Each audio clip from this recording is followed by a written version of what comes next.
Dear science classes Baikunthpur में आप सभी का स्वागत है। आज की क्लास में हम बेटा सीखेंगे मोल प्रभाज, मोल फ्रैक्शन क्या है। लिखिए मोल प्रभाज।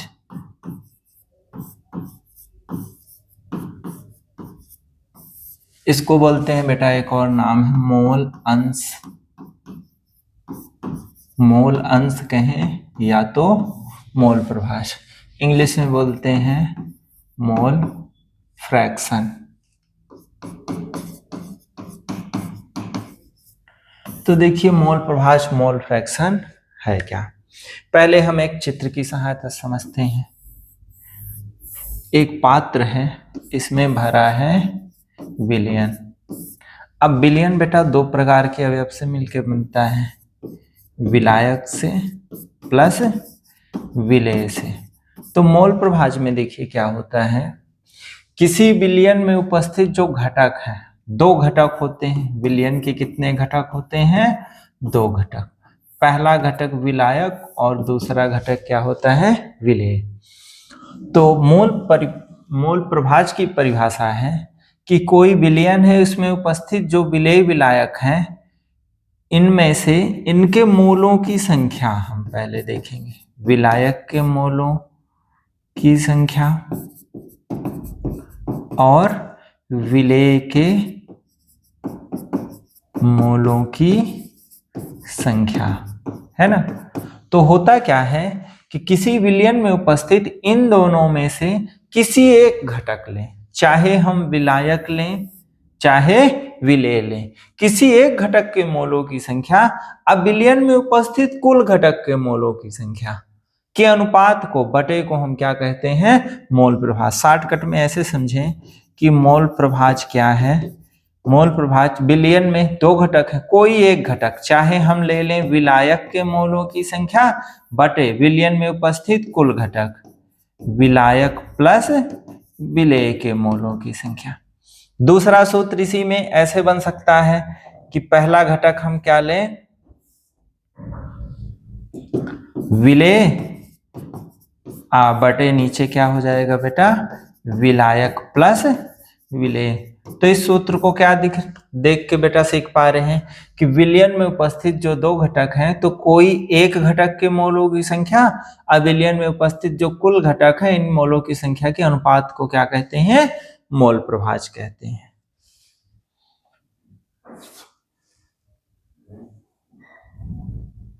तो चलिए मोल प्रभाज की परिभाषा लिखते हैं कि मोल प्रभाज है क्या।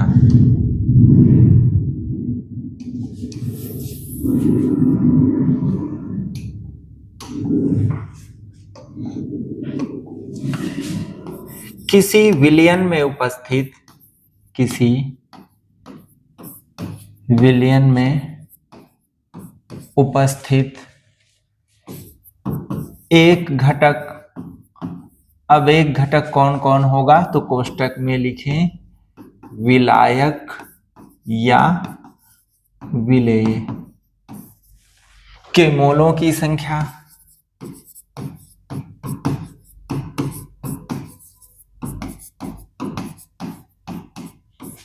तथा विलयन में उपस्थित, तथा विलयन में उपस्थित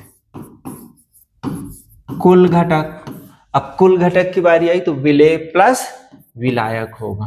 कुल घटक विलायक प्लस विलेय के मोलों की संख्या, मोलों की संख्या के अनुपात को, के अनुपात यानी बटे को, अनुपात को मोल प्रभाज कहते हैं। मोल प्रभाज कहते हैं। तो ये मोल प्रभाज की क्या हुई बेटा? डेफिनेशन।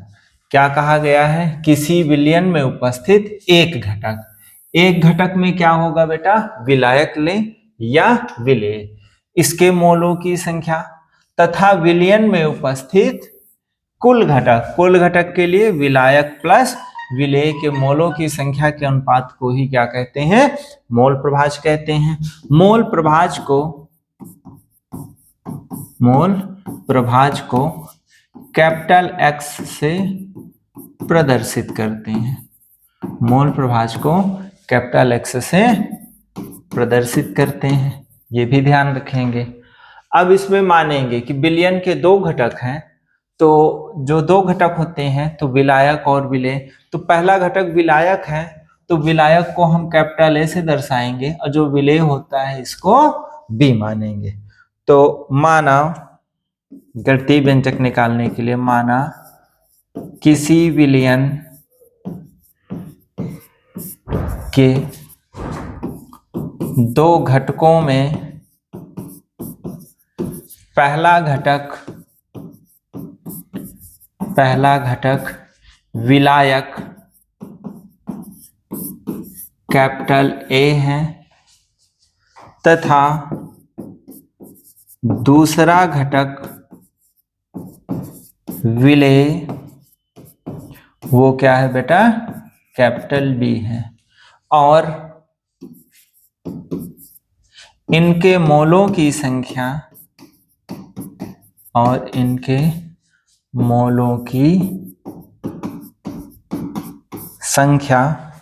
क्रमशः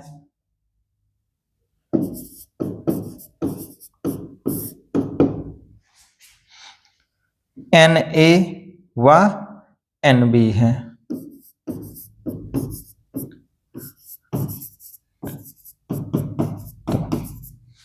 अब विलेय के दो घटक में पहला घटक विलायक कैपिटल ए हुआ, दूसरा घटक विलेय बी मान लिए।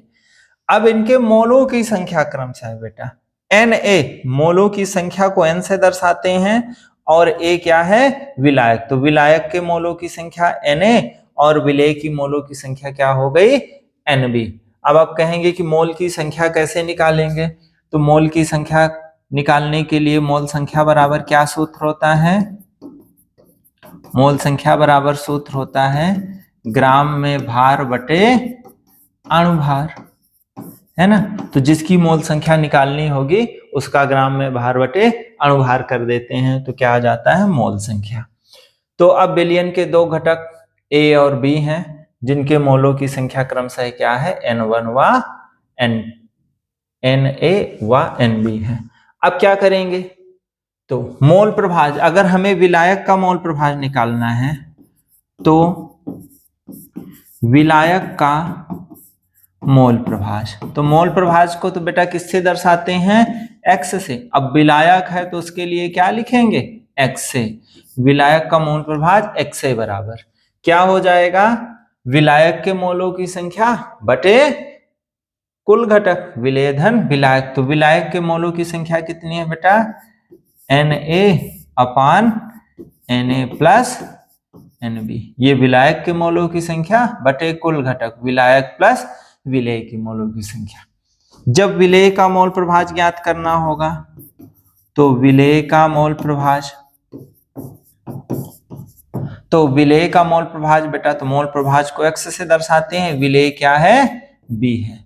तो इसका सूत्र क्या निकल के आएगा, विलेय के मोलों की संख्या बटे विलयन में उपस्थित कुल घटक के मोलों की संख्या। तो विलायक का मोल प्रभाज ज्ञात करने के लिए इसका उपयोग करेंगे, विलेय का मोल प्रभाज ज्ञात करने के लिए इस सूत्र का उपयोग करेंगे, और इन दोनों का योग आगे राउल्ट के नियम में प्रयोग होगा।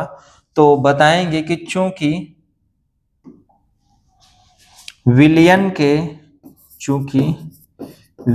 के दोनों घटक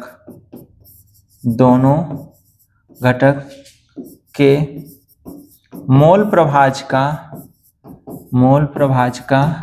योग सदैव एक होता है, दोनों का योग सदैव एक होता है। तो बेटा क्या मान आ जाएगा, XA प्लस XB, दोनों घटक के मोल प्रभाज का योग सदैव कितना है, एक। तो ये एक सूत्र उसमें राउल्ट के नियम में लगेगा, XA प्लस XB बराबर एक। अब इसमें बेटा हमें जिसका मान ज्ञात करना होगा उसको बाहर कर लेंगे, इसको ऐसे लिख सकते हैं, या मान लीजिए XA का मान ज्ञात करना है तो इस XB को इधर लाएंगे तो प्लस में था तो माइनस क्या हो जाएगा XB। और अगर मान लीजिए XB का मान ज्ञात करना है तो 1 माइनस XA हो जाएगा। तो ये हुआ बेटा क्या, मोल प्रभाज।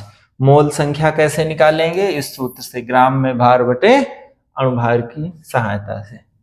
तो ये बेटा मोल प्रभाज क्या है आज सीखे हैं। अगली क्लास में हम सीखेंगे मोल प्रभाज के न्यूमेरिकल क्वेश्चन। धन्यवाद बेटा।